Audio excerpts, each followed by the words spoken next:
اعوذ باللہ من الشیطان الرجیم بسم اللہ الرحمن الرحیم اللہم صلی علی محمد و آل محمد وسلم علی محمد و آل محمد وبارک علی محمد و آل محمد وارحم محمد و آل محمد کما صلیت وسلمت وبارکت وترحمت علی ابراہیم و علی آل ابراہیم انک حمید مجید وصلی علی جمیع الانبیاء والمرسلین والصدیقین والشہداء والصالحین۔ باری تعالیٰ کا لاکھ لاکھ شکر ہے کہ اس نے زبان سے اپنا نام نامی اپنے حبیب محمد مصطفیٰ صلی اللہ علیہ وآلہ وسلم، ان کی اولاد مطہرہ، ان کے اجداد میں جناب ابراہیم علیہ السلام، ان کی اولاد مطہرہ اور صدیقین، شہداء و صالحین کے نام لینے کی توفیق ہمت عطا فرمائی۔ اچھا، میں اس وقت رات کی اس کم و بیش نصف شب کے اوقات میں یہ بات کہنا کرنا، اس کے اوپر کچھ الفاظ ایک لڑی میں پرونے کا، ایک ارادہ کرنے کا، ایک مصمم، ایک پختہ منزل کی طرف چلنے کا ایک تہیہ کیا ہے، وہ یہ ہے کہ میں یہ کہنا چاہوں گا، اپنے سننے والوں کو یہ باور کروانے کی کوشش کروں گا کہ ہمیں بہت لوگ ہیں جو جس کو کہتے ہیں نا، جو ڈفرینٹ سمتوں سے آ کر، مختلف سمتوں سے آ کر ہم پر ہمیں ایک اس طرح کی ایک دانہ دینے کی کوشش، جس طرح کہتے ہیں نا کہ جس طرح جب شکاری پرندوں کو شکار کرتا ہے تو کیا کرتا ہے، دو کام کرتا ہے۔ ایک تو اس نے ایک پڑھایا ہوا کبوتر، پڑھایا ہوا تیتر، پڑھایا ہوا بٹیر، اس طرح کا ان ٹائپ کا جانور رکھا ہوتا ہے جو ان کو لبھا کر لے کر آتا ہے ان پھندوں کی طرف، اور وہ ان پھندوں میں جو لبھانے والے پرندے ہوتے ہیں وہ آ کر پھنستے ہیں اور وہ تیس نیس ہو جاتے ہیں، زندگی ان کی ختم ہو جاتی ہے۔ یا پھر وہ دانہ، جس کو کہتے ہیں نا چوگ، ابھی زبان میں، ہند کو زبان، اس کو وہ دانہ اس کی طرف پھینکتا ہے، اور دانہ پھینکنے کے بعد پرندے اس کی طرف دانہ خوراک کھانے کے لیے آتے ہیں اور پکڑے جاتے ہیں۔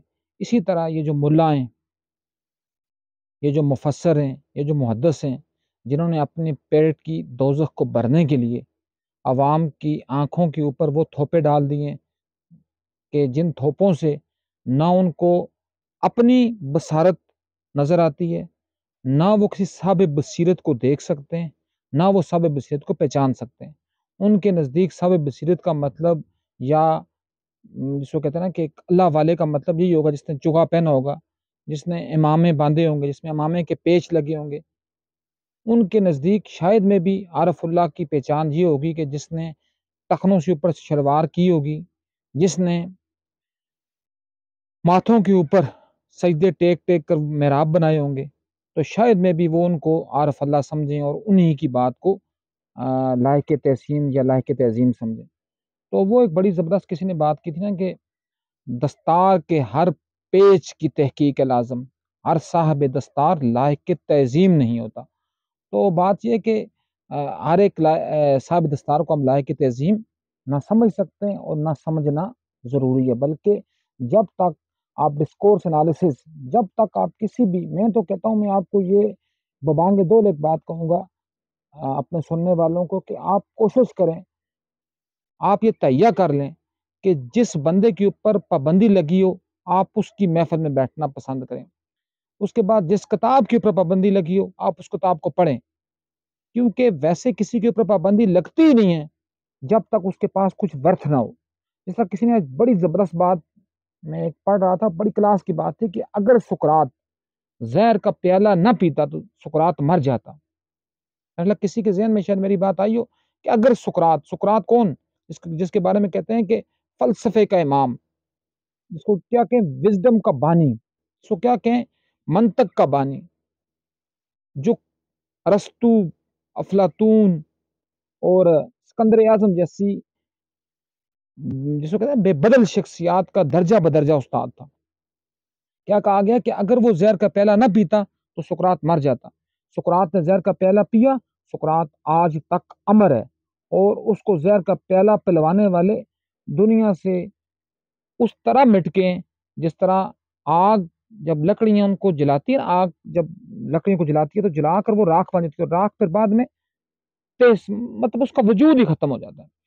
تو اس طرح ملا نے اللہ رب العزت کو اس شیپ میں ہمیں بتایا ہے، جس طرح کوئی ہوتا ہے نا تھانے دار ٹائپ، جس طرح کوئی ہوتا ہے نا کہ بہت بڑا کوئی جابر اور جبار اور قہار، اللہ کی تو صفت میں جبر اور قہر ہے ہی نہیں ہے۔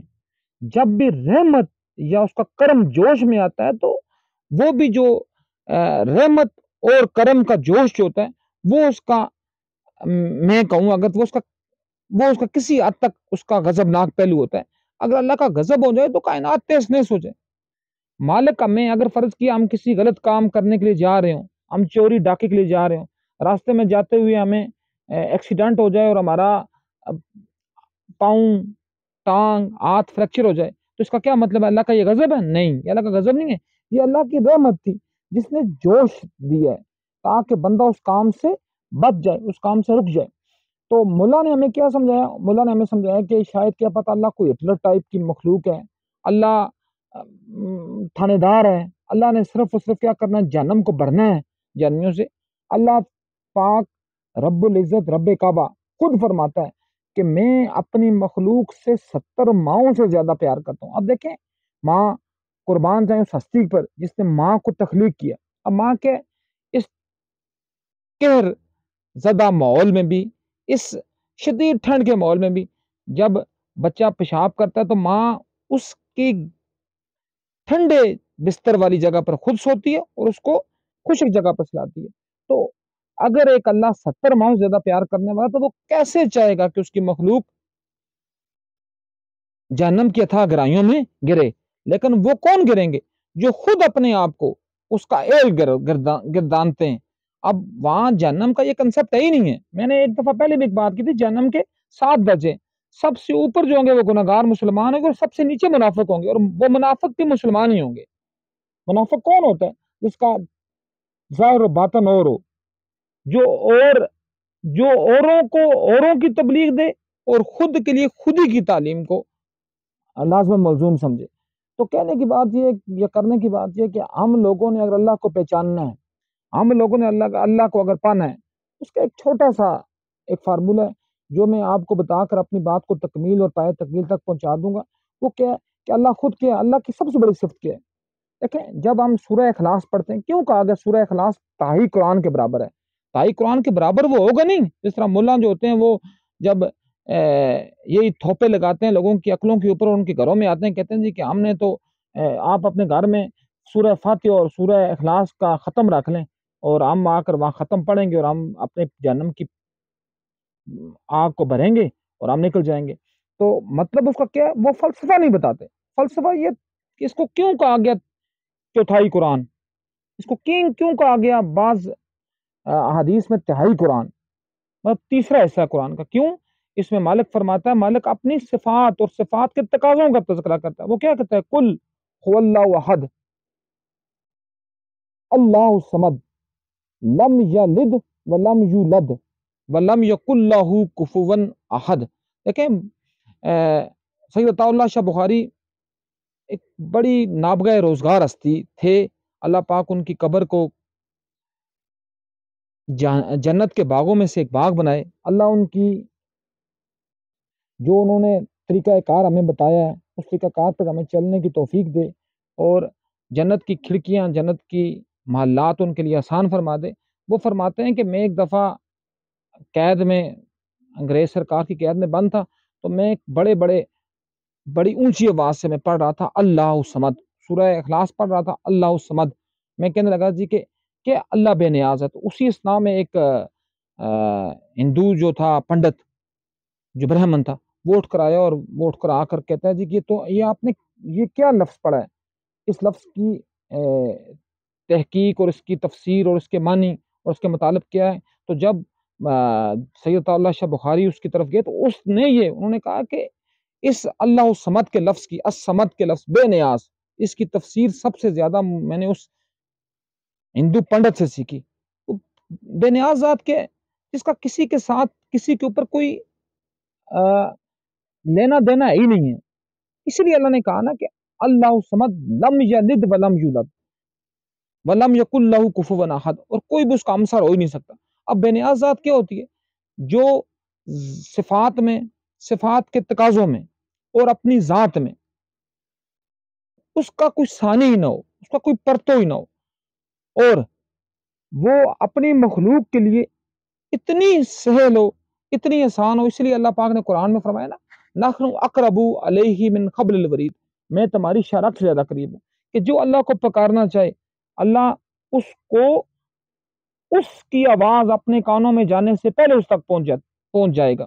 لیکن اس کے لیے کیا ہے؟ ہمیں اخلاص ہونا پڑے گا، اور اللہ کی صفات کے تقاضوں میں ایک صفت اپنے اندر لے کر آنی پڑے گی۔ اب یہ نہیں ہے، دیکھیں بعض ملا اس سے ڈراتے ہیں نا، ملا کہتے ہیں جی نہیں جی کہ مالک خالق کی جو ذات ہے، خالق کی ذات یکتا ہونا اور الصمد ہونے میں اس کا کوئی ثانی و شریک نہیں ہے، لیکن صفات کے تقاضوں میں اللہ پاک خود کہتا ہے کہ میری صفات کو اپنے اوپر طاری کرو۔ کیا طاری ہے؟ اللہ کی سب سے بڑی صفت کیا ہے؟ تناؤ ہونا، وہ تناؤ ہے، اس کا کوئی ہمسر ہی نہیں ہے، اس کا کوئی شریک ہی نہیں ہے، اس کا کوئی ثانی ہی نہیں ہے۔ تو مالک الملک کیا کہتا ہے کہ میرا بندہ بھی سب سے زیادہ جو میرے قریب ہوگا وہ کیا ہوگا؟ وہ تنہا ہوگا۔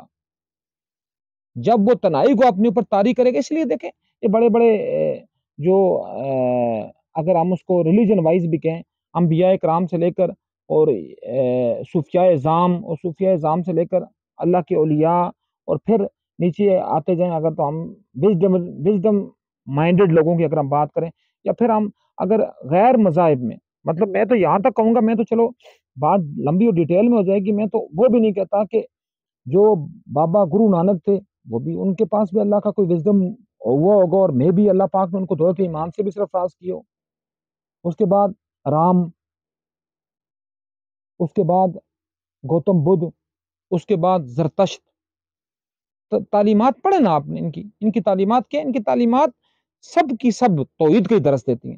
اب آگے اگر کسی بندے نے، اب ایک بڑی زبردست بات کسی نے کہی تھی کہ ایک نسل کا جو ہوتا ہے نا، ایک نسل کی جو عقیدت ہوتی ہے وہ دوسری نسل کا عمل بن جاتا ہے، تیسری نسل کی وہ محبت بن جاتی ہے، چوتھی نسل جب پہنچتی ہے تو وہ اس کو اپنے آباء و اجداد کا کارنامے بتانے شروع کر دیتی ہے، اور پانچویں نسل کے لیے وہ عقیدہ بن جاتی ہے، اور یہی جو عقیدہ ہے یہ اسلام کی حقیقی روح کا سب سے بڑا دشمن ہے۔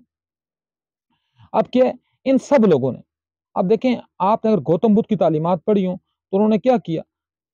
کم و بیش ایک اشرہ پورا، ایک 10 سال کا اشرہ انہوں نے جنگلوں میں خاک شانی، جنگلوں کی یاترا کی، اور اس کے بعد ان کو اللہ کا فیض کشف حاصل ہوا۔ جناب موسیٰ علیہ السلام کوہ طور پر جاتے تھے، کوہ طور پر جا کر اللہ پاک کی سے راز و نیاز کی باتیں کرتے تھے، اور پھر جب مالک الملک انہوں نے کہا کہ اے اللہ میں تمہیں دیکھنا چاہتا ہوں، تو اللہ پاک نے کیا فرمایا کہ اے موسیٰ تو اگر اس پہاڑ کی طرف دیکھ لے، اگر یہ پہاڑ اپنی جگہ پر قائم رہا تو تو مجھے بھی دیکھ لے گا۔ تو کیا ہوتا ہے کہ، اور سب سے بڑی بات اگر ہم کریں، ہمارے آقا محمد مصطفیٰ صلی اللہ علیہ وآلہ وسلم طلوع صادق سے پہلے، طلوع صادق کیا ہوتی ہے؟ جس وقت سحری کا وقت شروع ہوتا ہے اس سے پہلے وہ غار حرا میں پہنچتے تھے۔ غار حرا کا فاصلہ مکہ مکرمہ سے تقریباً 4 کلومیٹر کا ہے، راؤنڈ اباؤٹ۔ تو وہاں جا کر اللہ کے ساتھ راز و نیاز کی باتیں کرنی۔ لیکن ہم نے کیا کیا؟ وہی میں کہتا ہوں نا، کڑوا کڑوا تھو تھو اور میٹھا میٹھا آپ آپ۔ ہم نے جو ہمیں آسان لگا وہ ہم نے اپنا لیا، جو ہمیں مشکل لگا اس کو ہم نے چھوڑ دیا۔ ہم نے کیا کیا جی کہ روزے، چلے، اس کے بعد مدنی قافلے، اس کے بعد زیارات، ہم نے سب کچھ شروع کیا، لیکن ہم اس کی حقیقی روح سے محروم کر دیے گئے۔ کیوں محروم کر دیے گئے؟ کیونکہ ہم اپنی کیا تھا اس کا فلسفہ کیا تھا؟ اب یہ چلے کا فلسفہ کہاں سے آیا؟ وہی چلے کا فلسفہ کہاں سے؟ جناب موسیٰ علیہ السلام سے۔ جب موسیٰ علیہ السلام اپنی قوم کے چیدہ چیدہ افراد کو لے کر کوہ طور پر گئے، اور اپنے پیچھے موسیٰ علیہ السلام نے اپنے پیچھے اپنے بھائی ہارون علیہ السلام کو اپنا جانشین بنایا، اور اسی اسلام میں سامری نے گوسالہ بنایا، اور اب تو سوان بڑی لمبی باتیں ہو جائیں گی۔ تو اس کا اسی سے کنسپٹ لیا گیا چلے کا 40 روز کا۔ تو وہ بات کیا تھی؟ اس کا مقصد کیا ہوتا تھا؟ اس کا مقصد یہ تھا کہ آپ نے دنیا سے اپنے آپ کو کاٹنا ہے، آپ نے اپنی جو جسمانی روحانی کیفیات کو صرف اور صرف اللہ ہی کے لیے کرنا ہے، تاکہ آپ فطرت کے ساتھ جڑ جائیں۔ آپ کے لیے نہ پیٹ ہو اور نہ پیٹ پوجا ہو، نہ آپ کے لیے اولاد ہو، نہ آپ کے لیے ازواج ہو، آپ نے وہاں سے دور ہو جانا. لیکن ہم نے کیا کرنا ہے, ہم نے ساتھ پتیلے بھی رکھنے ہیں, ہم نے ساتھ دیگچی بھی رکھنے ہیں, ہم نے ساتھ سلنڈر بھی رکھنے ہیں. پھر جا کر ہم کہتے ہیں جی کہ ہم نے سروجے اور چلے کیے, اور واپس آ کر ہمارا حال پچھلے حال سے بھی بدتر ہو جاتا ہے. کیوں؟ کیونکہ ایک مشہور و معروف مفکر, مشہور و معروف انقلابی رہنما چی گویرا فرماتا ہے نا, وہ کیا کہتا ہے کہ سب سے بڑی جو بھیانک شکل ہے کس کی, غلامی کی, غلامی کے گٹاٹوپ اندھیروں کی, اور سماج کو تہس نہس کرنے کی, وہ کیا ہے, شعور یافتہ لوگوں کو اپنا غلام بنا لینا, شعور یافتہ لوگوں کو خرید لینا. تو جیسے ہمارے سب یہ جو ہوتے ہیں اپنا ملا مفتی اور فلاسفر, یہ خریدے گئے ہوتے ہیں, کچھ یونیورسٹیوں میں خریدے گئے ہوتے ہیں, کچھ کالجوں میں خریدے گئے ہوتے ہیں, کچھ مدرسوں میں خریدے گئے ہوتے ہیں, کچھ درباری ملا بنا دیے جاتے ہیں, کچھ وزیر مشیر خرید دیے جاتے ہیں. تو کہنے کی بات کیا ہے کہ ہم نے اپنی صلاحیتوں کو مقید کر لیے, ہم نے اپنی صلاحیتوں کو قید کر لیے. تو جب ہم اپنی صلاحیتوں کو ہم نے قید کر لیے تو ہم اللہ کے تصور کو کیسے جان سکتے ہیں؟ نہ ہم اللہ کے تصور کو جان سکتے ہیں, اور نہ اللہ کی صفات کو جان سکتے ہیں, اور نہ پھر ہم اللہ کی صفات کے تقاضوں کو جان. یہ دیکھیں میرا ہاتھ ہے, اس ہاتھ میں 15 قبضے لگے ہوئے ہیں. کتنے؟ 15 قبضے. اگر اللہ نہ چاہے تو یہ میرا ہاتھ دوبارہ کھل نہیں سکتا. آپ نے سنا ہوگا ایک مشہور و معروف واقعہ کہ ایک وارن بفٹ تھا, یا میرے ذہن میں اس کا نام نہیں آ رہا, اس کا کیا تھا کہ اس کے جو پیپے تھے, یہ اپنا آنکھوں کے اوپر جو ہوتے ہیں, یہ کھلتے اور بند نہیں ہوتے تھے اپنی مرضی سے. اس نے دنیا کے تمام ڈاکٹرز کو یہ کھلی آفر کی کہ جو میرے پیپٹوں کو کھول اور بند کروا سکے تو میں اپنی ساری دولت اس کے اوپر نچھاور کر دوں گا. لیکن اس کے پیپٹے, اس نے ایک ملازم رکھا تھا جو اس کے پیپٹے کھولتا تھا اور پھر بند کرتا تھا اس کے اوپر. تو ہم کیا کرتے ہیں, ہمیں اللہ پاک نے آنکھیں بھی دی ہوئی ہیں جو ہماری ہیڈ لائٹس ہیں, اللہ پاک نے ہمیں منہ بھی دیے ہوئے جو ہمارا فلٹر ہے, اللہ پاک نے ہمیں ہاتھ بھی دیے ہوئے جو ہمارے کیا اسٹیئرنگز ہیں, اللہ پاک نے ہمیں پاؤں بھی دیے ہوئے ہیں جو ہمارے پہیے ہیں. لیکن کیا ہم نے کبھی اللہ کی نعمتوں کا شکر ادا کیا؟ کیا ہم نے سورہ رحمان میں جہاں 31 دفعہ اللہ پاک بار بار رپیٹ, میں اس لیے بار بار کلاس میں بھی کہتا ہوتا ہوں کہ سب سے جو بہترین میتھڈ ہے, جو قرآنک میتھڈ ہے, وہ 3 ہی ہیں. یا ہمارے پاس انڈکٹیو ہے, یا پھر ہمارے پاس ایگزمپلری ہے, اور یا پھر ہمارے پاس ڈرل ہے. یا ہمارے پاس ڈرل کی دوسری, جس کو اگر ہم اس کو دوسرے معنی میں کہیں تو وہ پریکٹس ہو گیا.